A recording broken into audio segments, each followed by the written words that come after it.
meil kõigil on ju mingid eesmärgid elus, eks ole, aga tihtipeale sõltub nende saavutamine millestki suuremast, ühiskonnast, poliitikast. Ja just sellest täna räägimegi, kuidas me saame ise neid mängureegleid kujundada ja oma hääle päriselt kuuldavaks teha.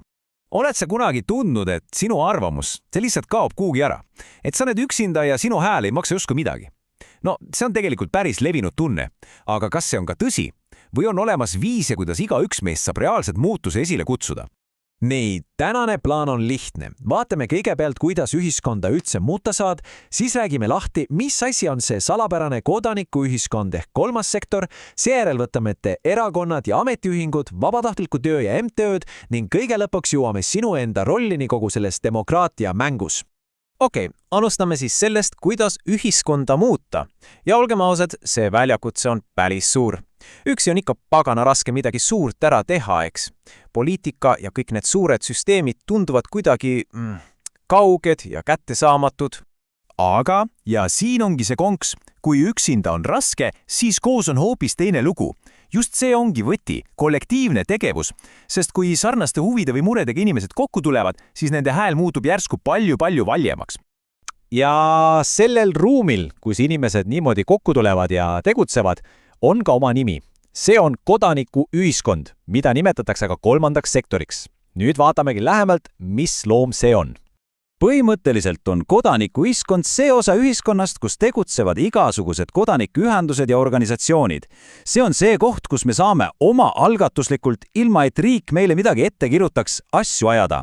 See on justkui sild sinu kui üksikisiku ja riigi vahel. Võib mõelda ka nii, et see on justkui kolmas suur sektor. Meil on riik ehk avalik sektor ja meil on äriettevõtted ehk erasektor. Ja siis on see kolmas mittetulunduslik sektor, kus see eesmärk ei ole kasumit teenida, vaid seista mingi hea asja eest, lahendada probleeme ja muuta elu paremaks. Ja see ei ole mingi kuiv teooria, teate. See on tegelikult kõikjal meie ümber. Mõtle korraks. Kohalik laulukoor, spordiklub, kus treenis käid, aga ka ametiühingud, kirikud, igasugused vabaühendused ja sihtasutused. Need kõik ongi osa kodanikuühiskonnast. Okei, lähme nüüd konkreetsemaks. Kuidas see kollektiivne tegutsemine siis päris elus välja näeb? Vaatame esmalt neid kõige formaalsemaid ja ütleme traditsioonilisemaid tööriistu, erakondi ja ametiühinguid. Erakonnad jah. Neist on vist kõik kuulnud. See on see kõige klassikalisem viis poliitikas kaasa lüüa. Sisuliselt on erakond sarnaste vaadetega inimeste punt, kellel on üks selge eesmärk, saada valimistel võimule ja siis oma ideed teoks teha. Ja demokraatia puhul on ülioluline, et neid erakondi oleks mitu. Seda nimetatakse pluralismiks. Miks? Sest siis on ka erinevatel inimestele ja huvigruppidel keegi, kes nende ees seisaks. Eestis on praegu näiteks registreeritud umbes 14 erakonda, aga Riigikokku pääseb neist tavaliselt 5 või 6. Aga kuidas neil erakondadel siis vahet teha? No, kõige klassikalisem jaotus on vasak- ja parempoolseteks. Hästi lihtsalt öeldes, vasakpoolsed rõhutavad sotsiaalset õiglust ja võrdsust. Nemad tahavad pigem kõrgemaid makse, eriti rikkamatelt, et riik saaks pakkuda head haridust ja arstiabi, parempoolsed aga väärtustavad rohkem isiklikku vabadust ja vastutust. Nemad ütlevad, et maksud peaksid olema madalamad, et inimestel oleks motivatsiooni rohkem tööd teha ja et konkurents, ka näiteks tervishoius, teeb asjad paremaks. Aga oot, asi ei piirdu ainult erakondadega. On ka teisi olulisi tegijaid, näiteks ametiühingud ja kutseliidud. Kui erakonnad on ideoloogiapõhised, siis ametiühingud koondavad sama ametipidajaid, näiteks õpetajaid või arste, ja seisavad just nende tööalaste huvide eest. Vanasti seostati ametiühinguid peamiselt streikidega, eks? Ja no see õigus on neil endiselt alles, aga tänapäeval on nende peamine roll olla partneriks nii-öelda sotsiaaldialoogis. See tähendab, et nad istuvad regulaarselt laua taha koos valitsuse ja tööandjatega, et rääkida läbi näiteks miinimumpalk ja muud olulised töötingimused. Nii, aga lisaks neile suurtele ja ametlikele organisatsioonidele on ka teisi, palju paindlikumaid viise kaasa lüüa, ja need on viimastel aastatel muutunud järjest poopimaks. Räägime nüüd vabatahtlikkusest ja MTÜ-dest. Selle kõige kohta öeldaksegi laiemalt kodaniku osalus ja selle suur pluss on vabadus.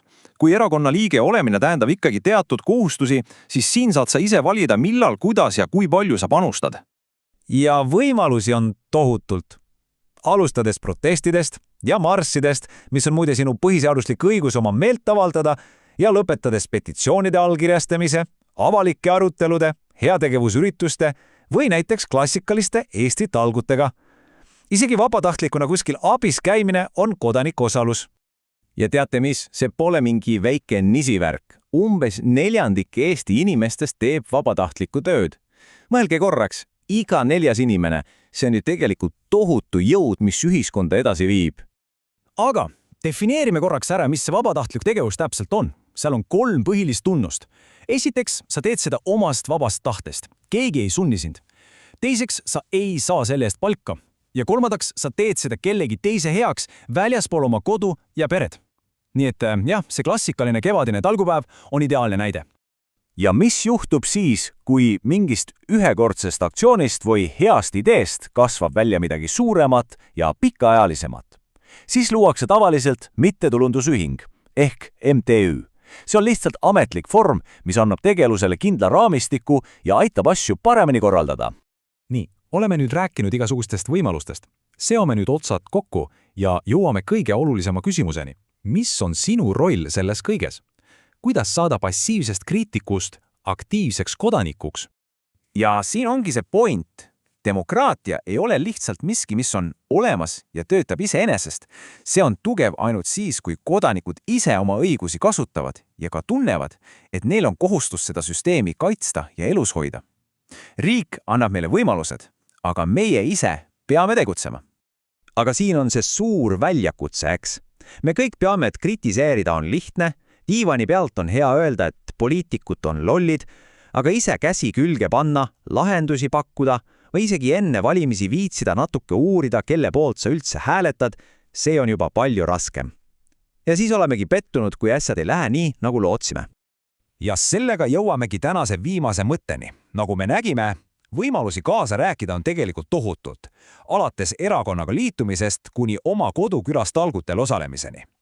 Küsimus pole selles, kas võimalusi on olemas, küsimus on, milline esimene sammu teed sina, et kritiseerimise asemel ise midagi ära teha ja muutust luua.